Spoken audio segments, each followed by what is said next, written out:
Ejechum 2006. Then we come to Databa Modibo Okran, rather read Modibo Okran, and so on. Yes. For me, I would go back to the constitutional architecture. Okay. It provides the grounds for removal, whether as CJ or as Supreme Court judge. Separately?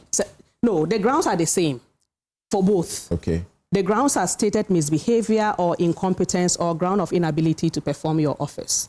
It is the procedure that is different. Because if it was a Supreme Court judge, you would have to refer the petition to the CJ to make a prima facie case. But if it is the CJ, of course, then it's we've just seen how that process has President followed. And Council of State. Exactly. So the second thing is that if the person is a CJ, and you even actually bring a petition not to remove them as a Supreme Court judge, you can't go and refer it back to the CJ for the CJ to make a decision whether he or she themselves have. So the truth is, even if you were making the claim against the person as a certain Supreme Court judge, you would, and the person is a CJ, you would still have to use a procedure for CJ. Now, for me, I would differentiate personally. Now, this one is my personal. So that's the constitutional architecture. Sorry, say that again. Did you say if you are seeking to remove a Supreme Court judge, the procedure to be used will be that for the CJ? No. Okay. I'm saying that if you brought a petition to remove the CJ in her capacity as a Supreme Court judge, you would still have to use the procedure for CJ because she's CJ. All right. You get what I'm. She's CJ, so you can't refer it back to herself to make a prima facie case and all of that.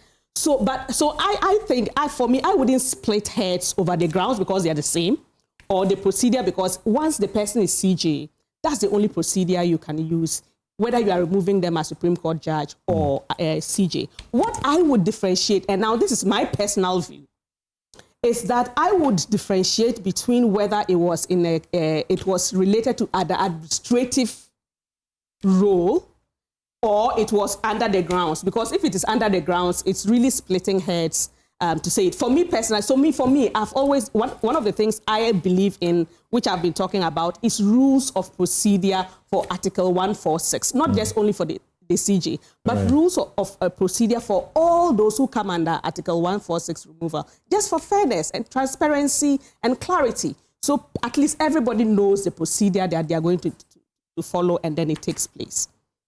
Since we don't have time, that is what. Rules of procedure have been asked for over the years, but they have not been made. Yeah, unfortunately. And I don't have the power to make them.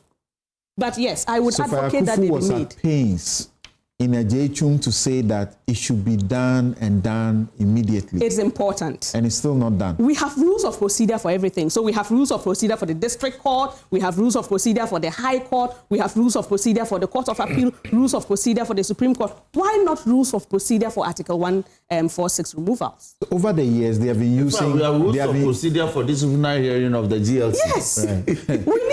I think the rules of procedure over the years, they will adopt the CI 47. That's not good. No, let's just make rules of, let's just do the rules of procedure for Article 146 so that we know, anybody coming under it, we know how the rules change. Why it is also important to have rules is that what the CJ is complaining about, that I didn't get A, B, C, D. So if there's a problem with the rules, we can amend them. Okay. So at least we can grow whilst we have rules. Right. Mama Yarga says they are going to make rules now. Let's see what difference those rules will bring anyway.